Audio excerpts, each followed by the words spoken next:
Filsafat Eropa Abad Pertengahan.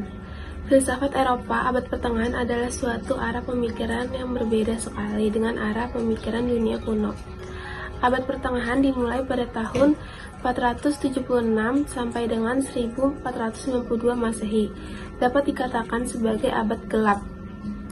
Filsafat abad pertengahan menggambarkan tentang suatu zaman yang baru sekali di tengah-tengah suatu rumpun bangsa yang baru, yaitu bangsa Eropa Barat. Filsafat ini disebut dengan skolastik, dan pada abad ke-6 di Eropa yang disebut dengan filsafat klasik. Berikut adalah tokoh-tokoh filsafat yang akan kami bahas dalam video kali ini.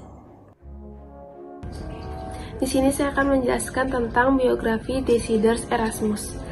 Desiders Erasmus lahir pada tanggal 28 Oktober 1466 di Rotterdam, Belanda. Beliau meninggal pada tanggal 12 Juli tahun 1536 dan dimakamkan di Basel-Minster. Ia dikenal sebagai seorang imam Katolik, teolog, kritikus sosial, pengajar, dan humanis Renaissance yang berkebangsaan Belanda. Dengan beragam karya dan kiprahnya dijuluki sebagai pangeran humanis dan juga disebut mahkota kemuliaan para humanis Kristen. Pemikiran pendidikan tokoh Desiders Erasmus. Desiders Erasmus mendapatkan pendidikan tertinggi dalam sebuah sekolah monastik atau yang disebut kebiaran maupun semi monastik. Desiders belajar di salah satu tokoh Latin terbaik di Belanda yang berada di Deventer dan gereja. Dalam bukunya yang berjudul Mengikuti Jejak Kristus, Desiders Erasmus juga memahami arti penting relasi pribadi dengan Allah. Desiders Erasmus menolak metode ketat dan berbagai peraturan keras yang diterapkan oleh para bruder religius dan para pendidik. Namun, pendidikan Desiders harus berakhir pada tahun 1483 dikarenakan adanya wabah yang melanda dan merenggut nyawa ibunya dan beberapa karyanya Desiders Erasmus. Pandangan dari Desiders Erasmus. Beliau memiliki pandangan yaitu dalam berbagainya penemuan ilmiah baru, ia ingin mengubah pandangan semua orang yang tentang persoalan kompleksitas alam semesta. Pengaruh Desiders Erasmus di bidang psikologi. Desiders Erasmus mengemukakan kekuatan edukasi dalam memperbaiki sifat manusia dan karakteristik mereka yang menyebutnya masih memiliki sifat kasar. Dan sedikit demi sedikit mulai tumbuh di dalam diri Desiders Erasmus berupa harapan untuk menggapai kebebasan serta perasaan protes terhadap kemiskinan ilmu pengetahuannya. Saya akan menjelaskan tentang Niccolò Machiavelli. Biografi. Niccolò Machiavelli lahir di Firenze pada 3 Mei 1469 dan merupakan anak pasangan jaksa Bernardo di Niccolò Machiavelli dan Bartolomea di Stefano Nelli. Berasal dari salah satu keluarga terpandang di Firenze, Machiavelli mendapat pendidikan tata bahasa, retorika, dan bahasa Latin. Latar belakang pemikiran Machiavelli yang terutama adalah keadaan Italia pada masa ia hidup. Keadaan Italia saat itu penuh dengan banyak kekacauan dan perebutan kekuasaan, sehingga dalam misi membantu seorang penguasa yang bernama Caesar Borgia, barulah Machiavelli mulai merancang dan mempublikasikan sebuah pemikirannya dalam bentuk surat seorang negarawan kepada pemimpin negara Italia saat itu. Karya-karya Machiavelli tak hanya di bagian politik, tetapi juga sejarah. Salah satunya yaitu History of Florence. Di bagian kesusastraan, dia pernah menulis suatu tiruan dari The Golden Age of Apuleius, The Play Mandragola, serta 7 Books on the Art of War. Tentu saja karya-karyanya yang sangat banyak dikenal yaitu The Prince pada tahun 1932. Kematian dan pengaruh. Machiavelli meninggal pada 21 Juni 1527 saat berusia 58 tahun. Dia dimakamkan di gereja Santa Croce.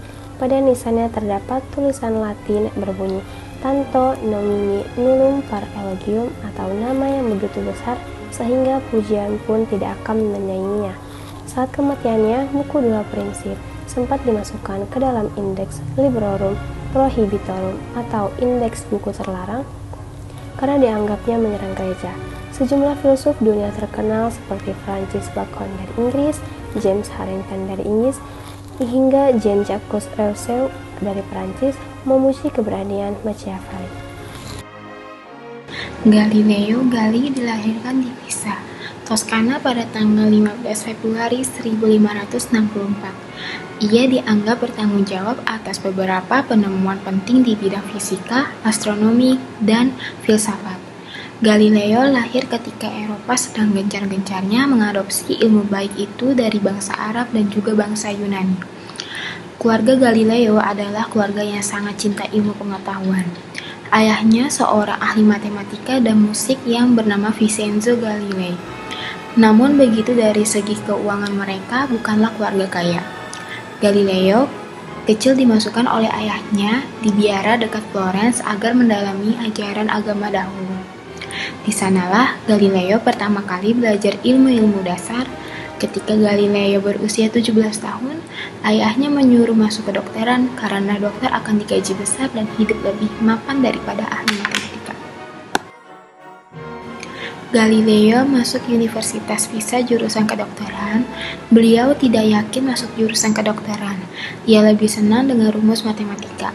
Galileo memutuskan untuk mendalami matematika dan astronomi. Kemudian Galileo belajar matematika dari seorang guru istana Tuscan yang bernama Cosimo de Medici.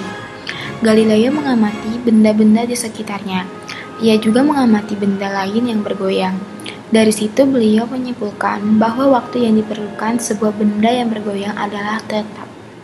Dari sini dapat dirumuskan konsep penduluan dan akhirnya dapat digunakan untuk membuat alat mengukur denyut nadi. Karena kuliahnya terbengkalai, Galileo memutuskan untuk keluar dari kedokteran. Pada 1616, melarang buku Copernicus yang berjudul The Revolutionibus dan memperingatkan Galileo untuk tidak mendukung teori heliocentris. Pada tahun 1632, Galileo menuliskan bukunya sendiri. Beliau mengklaim bahwa buku berjudul Dialogue Concerning the Two Seaworld Systems merupakan sebuah diskusi netral tentang dua teori. Berbagai bukti yang ditemukan Galileo mendukung teori heliocentris Copernicus yang menyatakan bahwa matahari adalah pusat alam semesta. Pendapat ini bertentangan dengan teori geosentris yang menyatakan bahwa pusat alam semesta adalah bumi.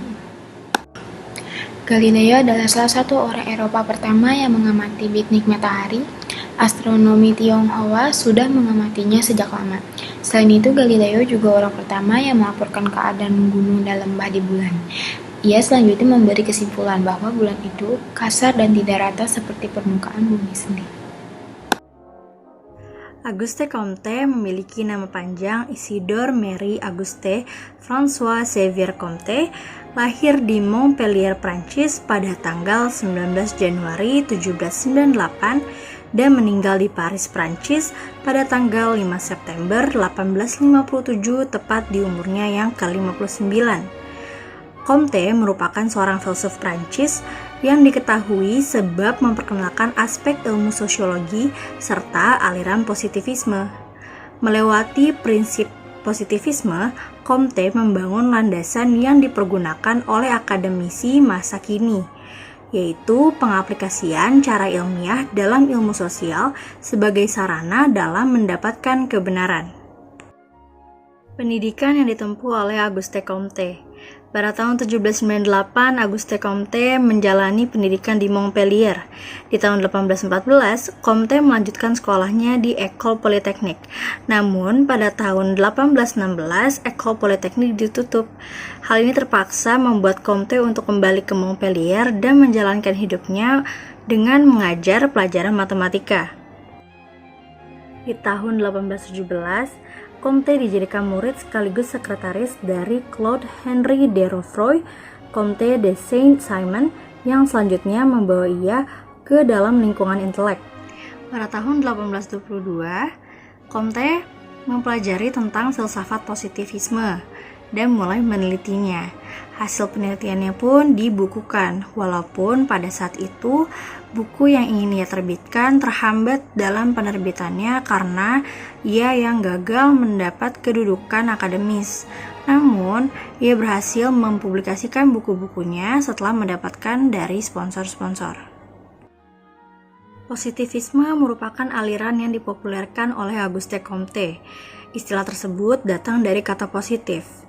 Filsafat positif merupakan kata yang sering dikenakan oleh Comte, yang ia artikan sebagai filsafat dengan sistem umum tentang manusia-manusia dan positif dengan teori yang bertujuan menyusun fakta-fakta yang teramati.